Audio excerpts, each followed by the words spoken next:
Welcome to another Monday morning live stream. Got a fun topic today on being grounded, and just want to take a second and welcome, you fellow humans to this little session. We're just gonna spend a little bit of time together today, and it's very pertinent to the topic. The very reason that we're gonna spend some time together, and that is this idea of being grounded, but it's very hard to be grounded when you wake up and you boot that computer up in your head. And when you boot up a computer, it's got yesterday's program, right? And yesterday's program might not be relevant today. So, how can you get grounded when you're not really thinking for yourself? So, there's different aspects of the way that the brain works, and there's only one, and that's that frontal cortex of your brain that you actually control. That's the one that, you kind of tilt your head back and look up at the sky when you're thinking about something. So, the whole purpose of my work, my book, my podcast, my Substack is to just offer you a different perspective, a fresh new perspective on things, to cause you to think about it and just say, But my hidden agenda in doing that, which has a good intention behind it, my hidden agenda is to just give you a little bit of time where you think for yourselves, right? And that's an interesting observation that we live in a world that, for the most part, does the thinking for us. So that's what we're going to do here today. So welcome to the uprising of the sleepwalking masses.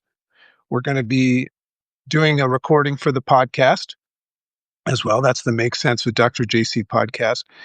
And this episode podcast with a nice Substack post will come out probably in a day or so. So great morning, everybody. I always say great morning because it's a choice, right? I could just say good morning, or I could be like, hey, but I always say great morning. That's like a strategy of mine to just allow myself to call it a great day. And sometimes you can't figure out why it's a great day. So that's once again putting you in that aspect of your brain where you go, what's great about this day? What are you thankful for this day? I was just sharing in my community before we get started here. Let a couple more people come in, and please, say hi. I see my mother is here. A Soul, Monica. Great morning to you guys. Um, Make sure you say hi, ask questions, and things like that. But I was sharing with my community this morning that when I woke up, I don't know about you. Hey, Monica. Um, when I woke up this morning, as usual, I was frightened to death. And I was worried. As my computer started to boot up, I had worries, concerns, and fears, and self doubt, and all of that stuff. I've just come to learn that that's pretty normal, as that's the way computers boot up. I started getting elements and residue of yesterday's program, and all I did was, and this is part of my morning routine, is I just recognized that, and I just said the two words that start the process of claiming back control, and in the sense of today's discussion, grounded me, got my feet back on the ground rather than up in the clouds, getting involved and persuaded by my thoughts. I just said, thank you. And what's interesting about saying thank you in the morning, if you can practice this, it might seem silly at first, especially if you don't really have anything to be thankful for. But when you say thank you in the morning, your brain very often, like I said before, might say, for what? And think about that. If you say thank you and your brain gets curious and challenges it and maybe disputes it and say, for what? You'll find yourself finding things that you're thankful for. And what's really cool about that exercise is there's only one place that you can find things that you're thankful for, and that is in the present moment. So that's a really easy way to get grounded and get out of that fear and anxiety and worry and concern, um, which is all an illusion. So choose your illusion. So I call this being grounded. So this is the idea of making sense of this concept of being grounded. And then its subtitle is Living Simply Amidst the Insatiable Consumption. So think about what that means, the insatiable consumption. I just Behavior fascinates me. I don't think good or bad about it. I'm just so fascinated by the sleepwalking masses, which I've lived in part of for most of my life as well. So we're going to talk a lot about that stuff.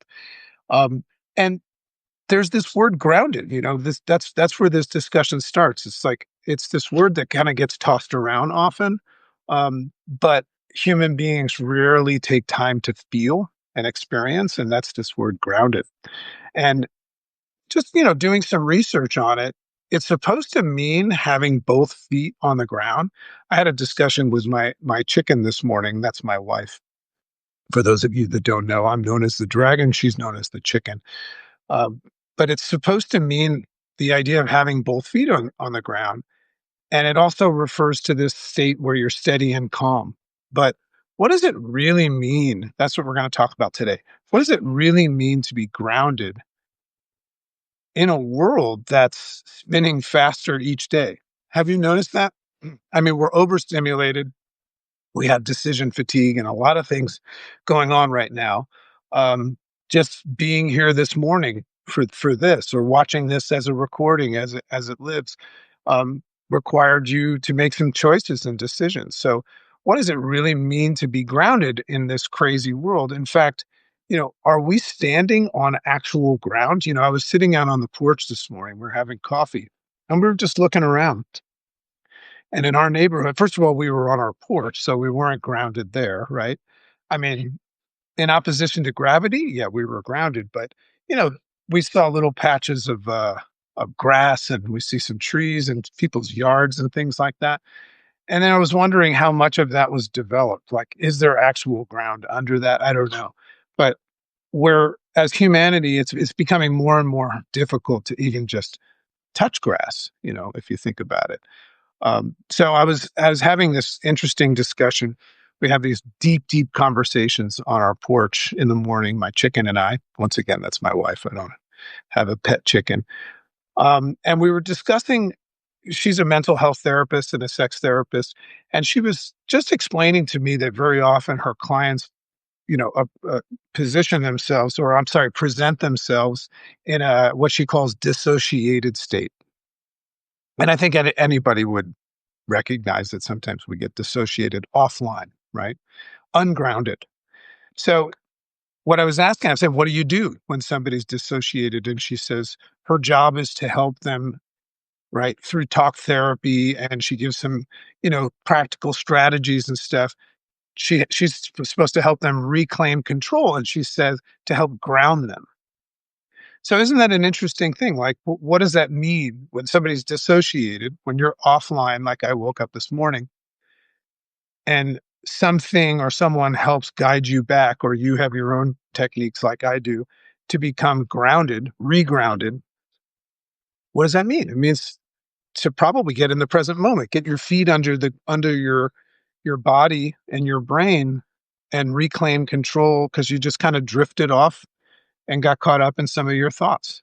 You picked 3 or 4 of the 40 to 70,000 thoughts in your brain and started, participating with them. So we were just having that talk, and it was just super cool. And she was giving some cool examples. I always like to give examples.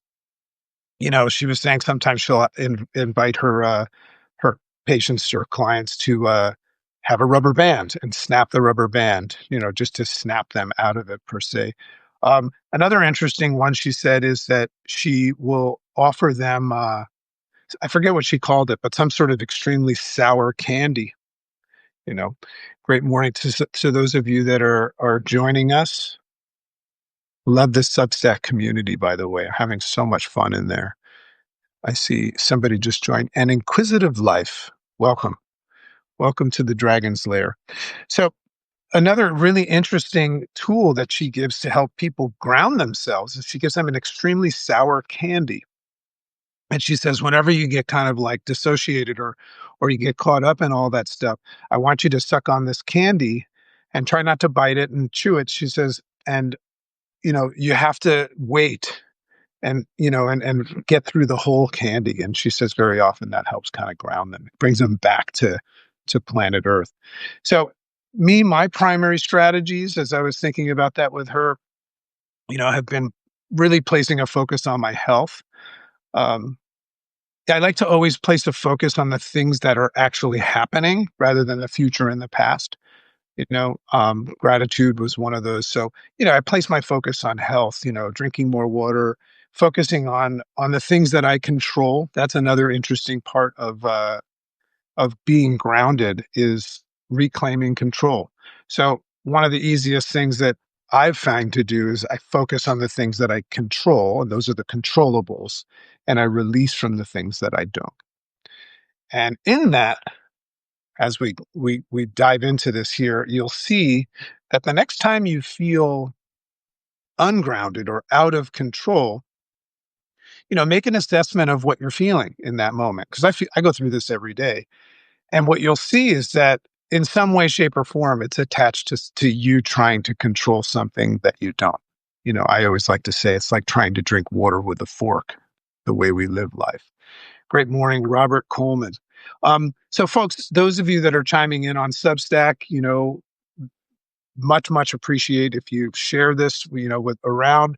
I really feel that humanity is just drifting right now, and the idea of stepping into a conversation that makes them think for themselves is very, very healthy way to start the day, and that's the whole premise of this. That's our strategy. Okay, so let's look at humanity as a whole, right? So let's make an observation. Humanity as a whole, I would say one thing that we all share in common is that we're all seekers of the earth. And what that means is, I think it's pretty safe to say that we all want to be happier, healthier, and wealthier. I don't know if anybody here wants to chime in and say anything different. Does anybody want to be unhappy, unhealthy, or less wealthy right now? Probably not. So our world has become as a result of that, our world has become obsessed with more, and that means more money, and now more technology, more ease and efficiency. That's a big one right now. More growth, more stimulation, which means more distractions. So I used the concept of overstimulation before. This is the challenge. Because we're just consuming so much, that's the demand, right? We want more consumption. So the supply is happy to make it, right? It's not just food that we're consuming, it's content and a lot of distractive stuff. So that means more distractions. There's more distractions now than ever. And we've become, if you think about it, we've become kind of a planet full of dopamine addicts. That's a pretty hot topic right now, this dopamine hit. It's not too different than, cocaine or something like that. It's a high, but it's a very short-lived high. So that's why people are just scrolling. But what are we doing? What are we not doing when we're really, really engaging with distractions, right? We're not living in the present moment. We're hiding from it. So the worst kind of distraction, by the way, that is out there, and it's going to happen to you today, and I'm just going to encourage you to try to identify it. But the worst kind of distraction out there is the one that you don't know is happening, right?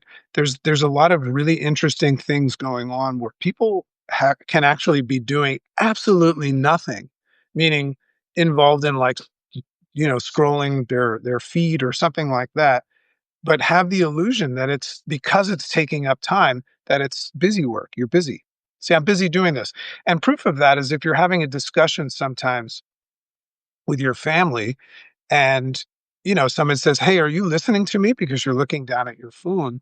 Think about what you're doing in that moment. I don't know if you've ever experienced this, but if you're scrolling, and I'm guilty of this sometimes, if you're scrolling on your phone and just looking at stuff, right? And really not getting anywhere, you're just distracting yourself. Have you ever mistakenly gone over to the video screen, like your video screen pops up and you see yourself? Have you ever seen what you look like when you're scrolling? It's frightening. It's frightening what we look like when we're scrolling. Like, God forbid somebody else sees you. I mean, it's like it is just the most like stupidest look that I've ever seen, myself portray. It's just this like it's like Like, you've got like 3 chins and you're just nothing about it looks stimulating. So we find ourselves as a result in a stampede. I'd like to talk about this idea of this stampede. And we're in a stampede right now. And a stampede is, there's a scare, but something starts it and everybody follows. But we're in a stampede of noise and consumption right now.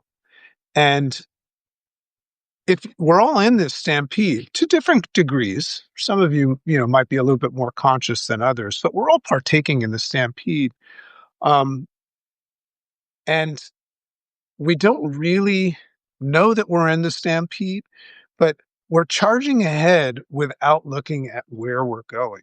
That's an interesting thing. I always, if I find myself playing into the draw of or the peer pressures of society, if I find myself trying to accomplish things that I know I don't really care about, I'm in a stampede. But I always wonder who's in the front of the stampede. Like who's not looking to place blame, but like who have I put my keys of trust over to? Who have I handed the keys of trust over to? Like who's doing this? Is it a political thing? Is it? I mean, like, do we even know? It's kind of like when there's traffic and then all of a sudden it disappears. Like who started that traffic? Did one person slow down to look at an accident? So make that assessment. So being grounded is not really about fitting in and keeping up. This is an interesting insight. It's not about trying to fit into society and keeping up with the herd. It's more about realizing that you don't have to.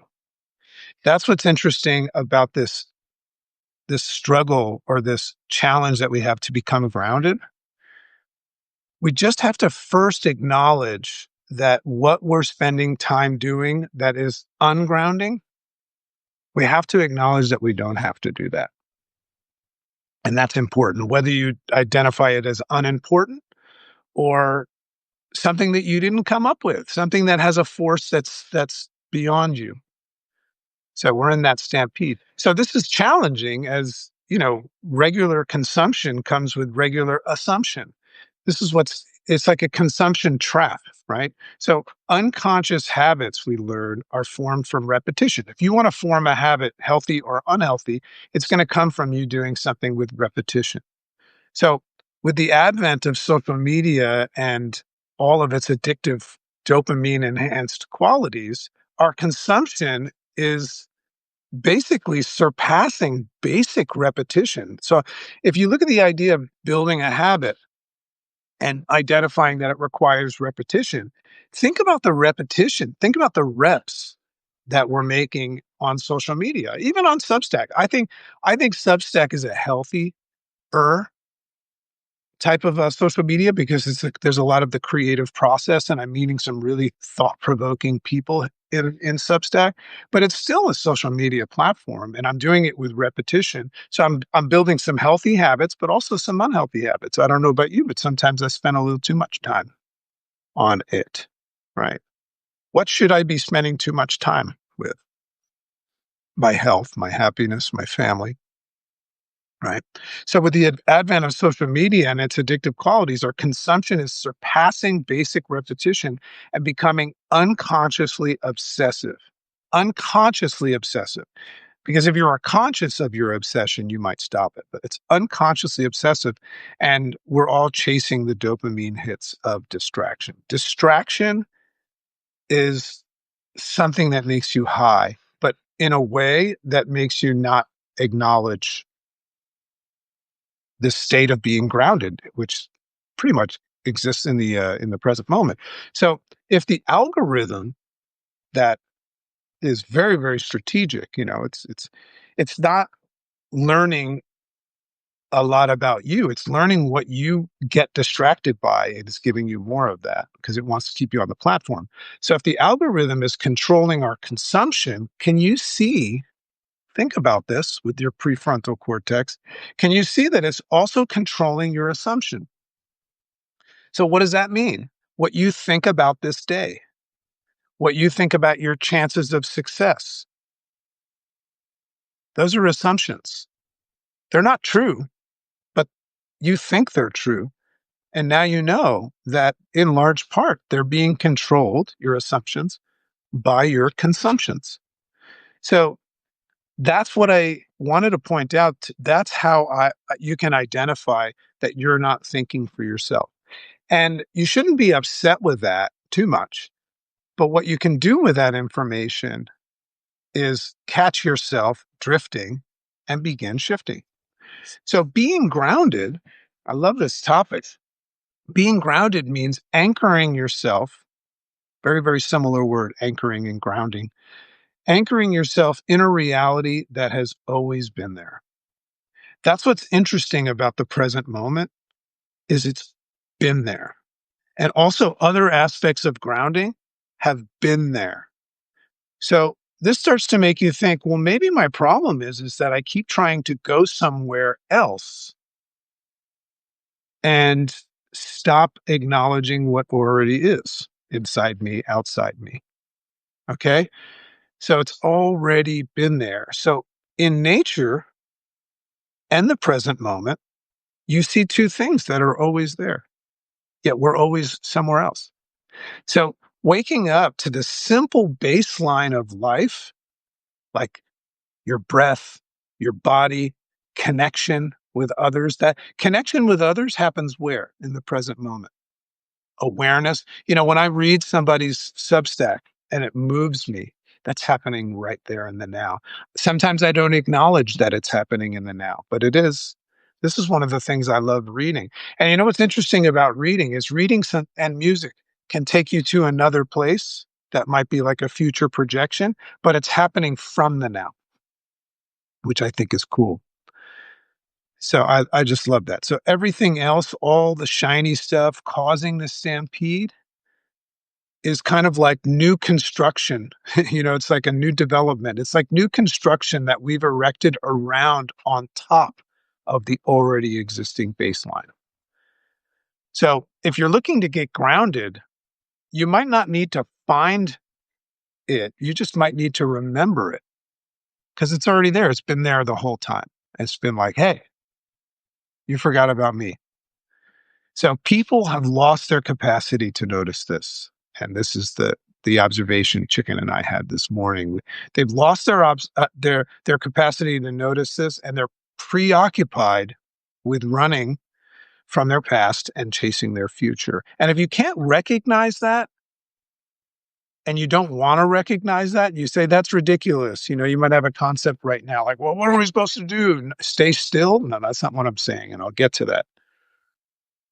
But we're doing that and we're forgetting about the only thing that's actually happening, and that's the present moment, that baseline of reality.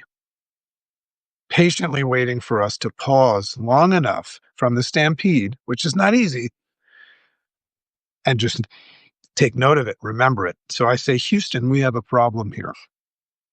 And we don't like to admit this problem because remember, when you're distracting yourself with all of this stimulation, it's serving you in the sense that you're not having to deal with something else. So admitting this would be one of those things. Like that's why they say the truth hurts. So we don't like to admit it, but somewhere in our minds, and I know this about anybody listening to this, somewhere in our minds, we know this stampede can't go on forever. So here's an interesting observation that I just really, really love. So Monica says, question your motivation. Why are we doing what we're doing? Do I know? Yeah, I mean, if you're willing to ask that question, that's a great start, right? If you're open and curious rather than closed and protective and in justifying your stance, if you become open and curious, like I like to say, I haven't made up my mind about anything.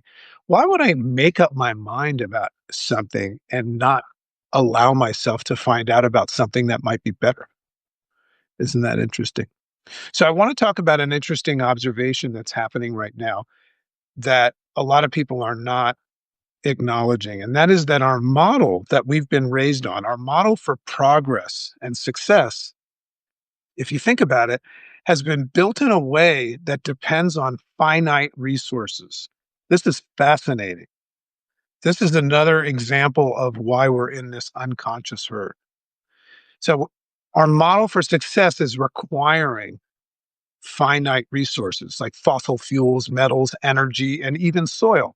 And those resources, it's pretty plain to see that they're running out. I mean, eventually, we're probably going to need a new planet, right? So, our whole model of success and progress, if you think about it, is connected in certain ways to these finite resources that are probably going to run out. Yet the stampede is still running.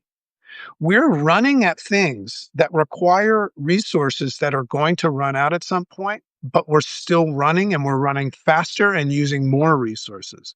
That I would say is the definition of insanity, right?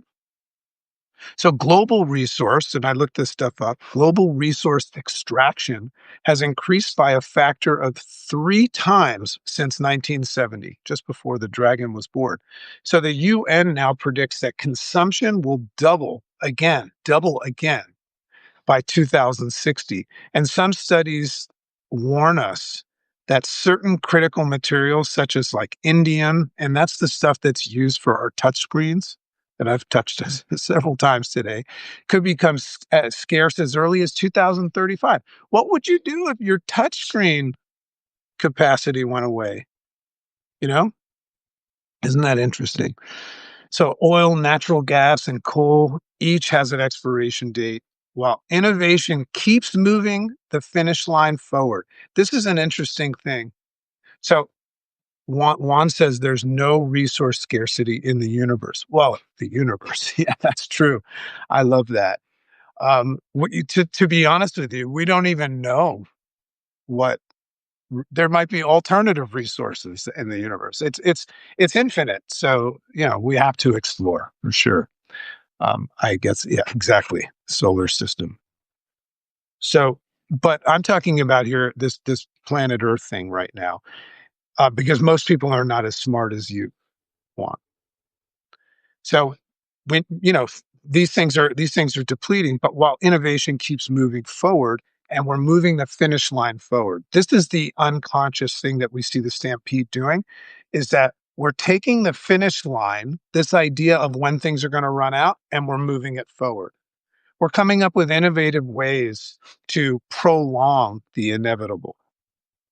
So the only reason I'm pointing that out, I don't want to predict some sort of doomsday, but and I don't know what could be done about it. I just want to show you that we are consuming more and more and more without acknowledging that obvious thing. So where does this, take the herd? Where does the herd go? You know, the herd is going to eventually go over the cliff, right? That's how committed the herd is to consumption. That and this unawareness is that eventually it'll find itself just going off a cliff. So that's the inevitable math of consumption without grounding. And remember, whatever we're consuming ends up being what we're assuming. So it's not just blind consumption and being distracted. The algorithm of consumption is doing the thinking for you, right? So Juan says to join the conscious time binding alliance. That sounds awesome, Juan. I mean, why wouldn't you? So that's what fascinates me about this topic, today, is that there's this idea that one day we're going to be stripped of our excess. I talk to my kids about this, like what happens if one day you just don't have a phone anymore? We may be forced very, very soon, in fact, very soon, forced to live simply or more simple, more sustainable way of living, the way that we think happened in the past. So living more like our ancestors, touching grass instead of scrolling screens, and creating rather than swiping, liking, and ferocious consuming. And forced to also to actually live in the present moment. So the question would be for you is, are you prepared for that? Are you prepared, or will you fall apart when you can't charge your iPhone one day? That's what I think. Like it's not like I'm getting ready for some sort of a war or like Armageddon, but I'm a very big fan of the Stoic principles. I love to practice voluntary discomfort, to go without. And the reason why is because Adversity doesn't seem to be going away. So, are you prepared for adversity? I think that true health is defined by your ability to handle adversity with grace. How do you know if you're healthy or successful, right? Or whole and fulfilled? The only way you can judge it, the only metric that you could really measure is how well you handle adversity because it doesn't go away. So, are you prepared? So, almost half of our lives, we're not even here if you think about that. So, most of us hardly ever experience the present moment. A famous Harvard study found that people spend about 47% of their waking life with their minds wandering, living in the past and replaying regrets or in the future, worrying about what could happen. 47, that's 50% living in those, right? So, in fact, there's a new word for those who mindlessly scroll on social media platforms and progressively fall prey to this idea that there's pending doom, which is a very attractive piece of content, pending doom that awaits them in the future. My kids use it all the time. They call it doom scrolling. That's a thing that we actually mindlessly spend time. We don't even know how much time we have left. And this, for the most part, all I know, I don't know what happens after life. So I'm just going with the idea that this is it. So we're spending time actually consuming stuff that's convincing us that the world is going to end. Right. And when we're not there, we're not happy. Right. When we're not consuming stuff that's really, really bad for us, and we have to face reality, like we got to get up and make our own happiness. We're not happy with that idea. So almost half of our lives are not even here. We're missing it. We're missing here. And the only thing about life that is actually happening is here and now, the now, which explains why the finish line keeps getting pushed ahead because we're realizing that we're wasting time. So we have to make more time for ourselves, or at least create the illusion that we are. And the reason why is if you don't know how to live in the present moment, you'll never appreciate anything. You'll reach a goal, and instead of experiencing satisfaction, you'll experience what everybody else seems to be experiencing, and that is restlessness or lack. You'll start craving more. Isn't that fascinating how everywhere that we're going and everything that we're going after, we don't even know how to appreciate it when we get it because we don't know how to live in the present moment right now. You're going to crave more. You make $1 million, you're going to say, how about 1.5 million? Or become frightened of losing whatever it is that we just gained. So unsatisfied. Most people are unsatisfied because they're not acknowledging what's actually happening underground, under their ground. So either way, you've been skipped right past, or I'm sorry, either way, you've skipped right past what I call the unwrapped gift, and that's the present moment. Never feeling the joy of being grounded. Please know this. Being grounded, and this is important for people that think I'm crazy. Please know that being grounded is not about giving up your ambition and your goals. It's not about retreating into a cave or shunning technology. I love technology. I love what we're doing right here. It's just simply about remembering what's real and experiencing some of it sometime, right? Everything in the past and the future is just a projection. It's not happening. It's not real. So I just like to remind myself what is and experience it sometimes. So the air that we breathe right now, that's real. Or maybe the pulse, that you feel in your wrist, that's real. The fact that you have food, water, shelter, and have been granted the opportunity to have these 24 hours as we embark in this day of life when you got up today or this morning, that's real. And it's happening now and now and now. Did you capture any of those nows? It's not easy. So those things are blessings, but they only really, really register as blessings when we are here to actually take notice of them. So I believe that this lesson, um, or let me rephrase that. I would say I believe that's the lesson that's waiting for us, whether we choose it or whether it's forced upon us. I don't want it to be forced upon me. I want to be ready for it. Forced upon us when society's stampede finally runs out of ground. We will either rediscover simplicity.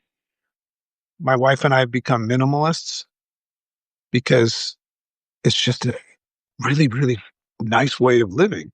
Whether we, rediscover simplicity because we choose to be conscious or because we're left with no other choice. I don't know if I want to experience simplicity that way. Me, I'm preparing, not for doomsday. I'm preparing myself by slowly minimizing my life, one step at a time. What we like to do is, I mean, look around your office, look around your car, wherever you are right now. Man, Juan is just throwing some serious data at us right now. I don't know if I can read all that today, Juan. So you're going to have to give me a break. I'm going to do my best. I'll have to spend some more time in the present moment. So I'm preparing myself by slowly minimizing, my wife as well. One step at a time, we're shedding the things that, and the people that just no longer apply, that we don't need. The things that don't serve and support our goals and our dreams.